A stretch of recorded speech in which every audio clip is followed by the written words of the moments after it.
Hello new viewer, welcome to the Charismatic channel. How ya fudging doing? Good? Good, because today we're going to be talking about something that a lot of people love, a lot of people swear by, something that your aunt will not shut the hell up about at Thanksgiving. Cruise ships. Yes, my friends, the floating hotels of the sea, because behind all the buffets and the towel animals and the random guy playing steel drums by the pool lies a very, very dark side. Let's get into it. Now, to be clear, millions of people go on cruises every year and have a great time. We're not saying don't go on a cruise. We're saying maybe just be aware of the fact that you're essentially loading a floating city with no police in the middle of the ocean, governed by the laws of whatever random country the ship is registered in, which is usually like Panama or the Bahamas. Yeah, it's like, hey, you want to go on vacation? Sure. Cool. There's no laws though. What? Yeah, it's gonna be really fun. There's a Cocoa Bay excursion. Okay, but you said there's no laws. Don't worry about that part. There's a chocolate fountain at the buffet. It's like The Purge, but everybody's wearing flip-flops and they're sunburned. And look, I get the appeal. You pay one price, you get on this giant boat, they feed you, there's a water slide, you go to like 3 different islands. It sounds incredible, but the second you start actually looking into what happens on these things, and it gets really, really dark. And we're starting with what is arguably the most famous cruise ship disaster in modern history, the Poop Cruise. In February of 2013, the Carnival Triumph set sail from Galveston, Texas for a 4-day cruise to Cozumel, Mexico. Over 3,100 passengers, over 1,000 crew members. Everything's fine. People are partying. People are eating at the buffet. It's a great time. Then on the 4th day, a fire breaks out in the engine room. Now, the fire itself was put out pretty quickly. Nobody got hurt, but the fire destroyed the ship's main electrical systems. And when I say everything went out, I mean everything. No power, no air conditioning, no lights, no refrigeration, and most importantly, no working toilets. Oh yes, over 4,000 people on a boat in the Gulf of Mexico with no working toilets for 5 days. A lot of shit just cruising around. The ship just drifted. They had to get tugboats to come drag this thing to Mobile, Alabama, and during that time, sewage started backing up into the hallways. It was leaking through the ceilings. One crew member described seeing what he called a poop lasagna in one of the bathrooms, just layers of human waste stacked on top of each other with toilet paper in between. That's what the man said. He witnessed a poop lasagna with his own 2 eyes, with his own peepers, and lived to tell the tale. And this man has to live with that for the rest of his life. Like, imagine Thanksgiving rolls around and his family's making lasagna and he's just staring at it like a Vietnam veteran. You okay, man? I was on the Triumph. He's got the 1,000-yard stare like when Pennywise possesses children. He can never eat lasagna again. It's over. Garfield would be absolutely devastated. So the passengers, they're defecating into red biohazard bags because that's all they had. People were peeing off the side of the ship. Some people were throwing bags of human waste into the lifeboats. That's crazy. The cafeteria floor was covered in urine and feces. There was no air conditioning, so people dragged their mattresses onto the deck to sleep outside because it was too hot inside. And then apparently some passengers just started having sex out in the open on the deck.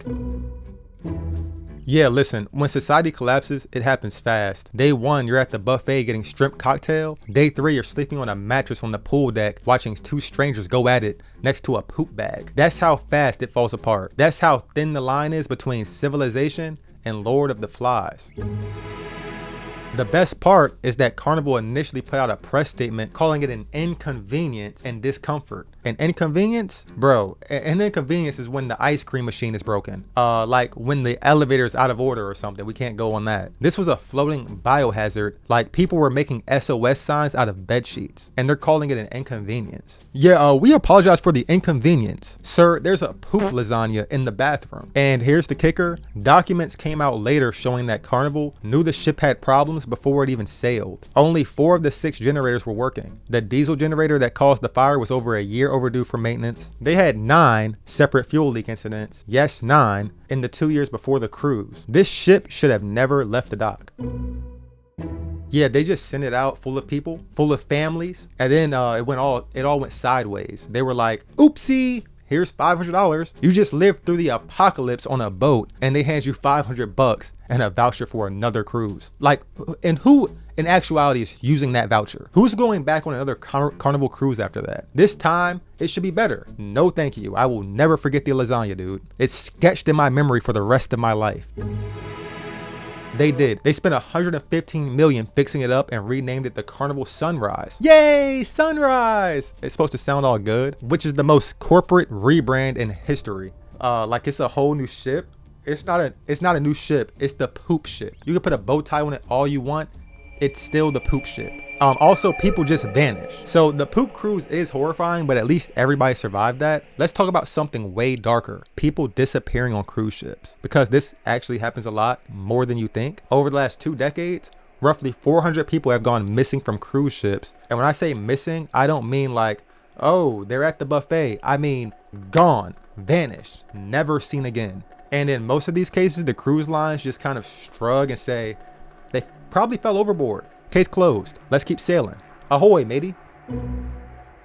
They just keep going? Yes, they keep going. The show must go on, baby. There's a magic show at 8. We're not gonna let a little missing person slow us down. And one of the most famous cases, Amy Lynn Bradley. In 1998, she was on a Royal Caribbean cruise with her family. She's 23 years old at the time. She went out partying at the ship's nightclub, came back to the cabin around 3:30 a.m. Her dad saw her sleeping on the balcony at 5:30 a.m. By 6 a.m., she was gone. Just gone. And here's the insane part. The family immediately told the ship's staff, and the crew's response was, it's too early to make a ship-wide announcement. Too early? Someone's missing. What do you mean it's too early? They didn't announce it until almost 8 a.m. when most of the passengers were already leaving the ship at the port. By that point, the ship had already docked in Curacao, and people were walking off. Exactly. If something happened to her, whoever did it could have just walked off the ship and disappeared into a foreign country. And in the years since, there have been multiple reported sightings of Amy in different countries. One in Curacao, one in Barbados. A cab driver actually said he saw her running through a parking lot looking for a phone. There was even a photo that surfaced online of a woman that looked like her and what appeared to be a compromising situation. You can fill in the blanks there, leading to speculation she might have been trafficked. Her case has been featured on Unsolved Mysteries, America's Most Wanted, and Netflix did a whole documentary on her in 2025. The FBI has a $25,000 reward out for her. Her family has offered $250,000, and to this day, nobody knows what happened to Amy Lynn Bradley. And she's not alone. There's George Smith, who disappeared from a Royal Caribbean ship during his honeymoon in 2005. Blood was found on a canopy underneath his balcony and on the bed sheets in his cabin. Turkish police opened an investigation and concluded it was an accident. Then the crew cleaned the cabin before the FBI could even get there. They cleaned the crime scene on a ship in the middle of an investigation. Just walked in with the mop and some Lysol and were like, yeah, this looks good. Spotless. We're all done here. And by the time the FBI showed up 2 days later, there was nothing left, no evidence. His family has said for years they don't believe it was an accident. Then there's Marion Carver, who disappeared from a cruise to Alaska in 2004. When the cruise ended, the cruise line noticed she hadn't used her room since the second night. So they just boxed up her stuff, threw away most of her belongings, and concluded she must have gotten off the boat and never came back. Like she's a library book that didn't get returned. A woman disappears from your ship, and your response is to Marie Kondo her cabin and move on. This suitcase doesn't spark joy, boys. Get rid of it. Marie Kondo is a Japanese organization consultant. Look her up, you dirty man. She actually gets paid for teaching people how to clean up, if you didn't know that. And here's the thing that makes all this even worse. There's no dedicated law enforcement on cruise ships. When a crime happens at sea, you report it to the ship's security staff who work for the cruise line. The same company that has every financial incentive to make the problem just go away.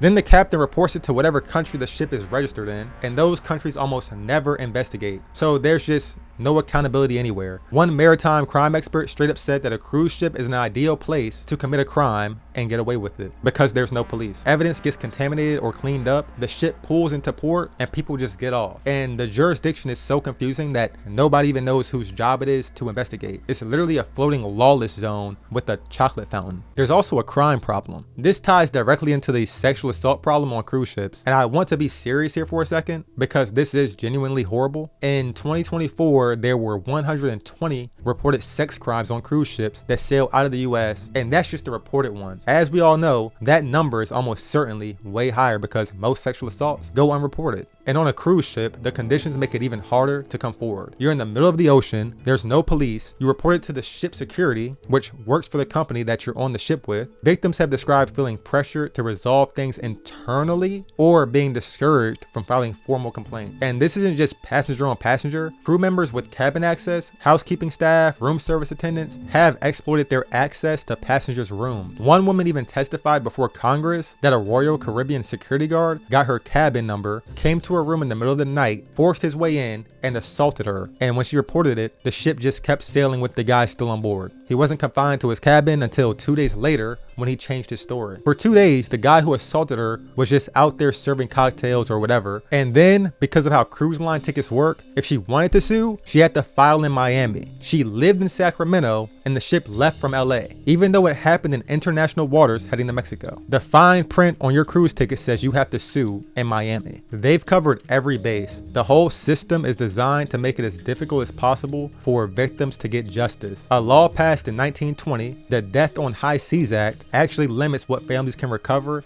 if someone dies at sea. The law was made in 1920. I don't even think the Titanic had sailed yet then. They're governing modern cruise ships with the law from when people were still getting around on horses. And a congressional report found that 1/3 of the reported sexual assaults on cruise ships involved minors. 1/3 are children on what's supposed to be a family-friendly vacation. I don't even know what to say to that other than that's quite frankly horrifying. Alright, let's lighten it up a little bit. Well, not really, but at least nobody dies in this part. Let's talk about getting violently ill on a cruise ship. Norovirus is basically the cruise ship disease. It's a stomach bug that spreads like wildfire in enclosed spaces. And what is a cruise ship if not a giant enclosed space filled with thousands of people touching the same buffet tongs and the same elevator buttons? Yeah, it's a petri dish shaped like a boat. In early 2014, nearly 700 crew and passengers got sick on Royal Caribbean's Explorer of the Seas. Jesus, Royal Caribbean needs to get their act together. Every one of these stories is Royal Caribbean. 700 is the highest number of sick people reported on any cruise ship in 2 decades. People are just violently throwing up, diarrhea, the whole nine on a ship with shared hallways and shared bathrooms and shared everything else. Like, the club is as tight as can be. You're packed in there like sardines. I'm sorry, but if you're patient zero on a cruise ship, you have just ruined vacation for 700 families. Imagine being the person who starts it. You're at the omelet station, a little cough, and 48 hours later, the entire ship looks like a scene from Contagion. It's like you've activated a biological weapon. Congratulations. You sneezed near the shrimp, and now Deck 7 is a quarantine zone. Deck 7 is gone. I repeat, Deck 7 is gone. And the thing is, cruise lines have been cited for sanitation issues. The CDC does inspections. One time they found brown liquid dripping on clean dishes on a Holland America ship. I mean, ew. Imagine eating brown liquid with your lava cake. You're just eating it. You're like, tastes a little different today. What is this brown liquid? Another ship failed because they found a fly on the buffet, which sounds minor until you realize that the standards on a cruise ship are supposed to be extremely strict because any contamination spreads to literally everyone. It's not like a restaurant where you can go home. You're quite literally stuck there for days. And real quick, I want to talk about the people who actually work on these ships because their conditions are really rough. Cruise lines don't have to follow US labor laws because the ships are registered in other countries. So crew members are often working like 10 to 14-hour days, 7 days a week for a month straight without 1 day off. Their pay can be shockingly low because a lot of them come from developing countries and the cruise lines use contracts governed by the laws of whatever flag the ship flies. And they live below deck in tiny shared cabins. Some crew members have described conditions that are just miserable. You're away from your family for like 6, 8, 10 months. You're working every single day. You can't leave. You're literally stuck on the ship. You're basically under indentured servitude. Talk about silver handcuffs. And the cruise industry makes tens of billions of dollars a year, and they pay virtually no US taxes despite using US ports, relying on the Coast Guard, utilizing the FBI when something goes wrong. They use all of our stuff and pay none of the taxes for it. It's a pretty sweet deal if you're a Carnival shareholder, less sweet if you're the guy scrubbing toilets on deck 2 for 80 hours a week making pennies. So look, cruise ships. You've got the poop cruise, you've got people disappearing and being presumed fell overboard. Oh well, you've got no law enforcement, a legal system designed to protect the cruise lines, sexual assaults that are underreported and under-prosecuted, norovirus turning ships into floating hospitals, and a workforce that's being squeezed dry. Sounds like paradise. Again, we're not saying don't go on a cruise. Millions of people do it every year and have a wonderful time, and things have actually gotten better since some of these incidents. After the poop cruise, Carnival spent $500 million billion on safety upgrades. Ships have better backup generators now, and there has been some push for better legislation, but there's still a long way to go, as you should probably at least know what you're signing up for before you book that Caribbean getaway. And know that the legal system is stacked against you if something goes wrong. Maybe don't wander the ship alone at 3 a.m. hammered. Thank you guys. We will see you on the next one. And stay safe out there, whether you're on land or at sea, or just stay at home. You have Netflix, you got a toilet that works. What else do you need? Bye.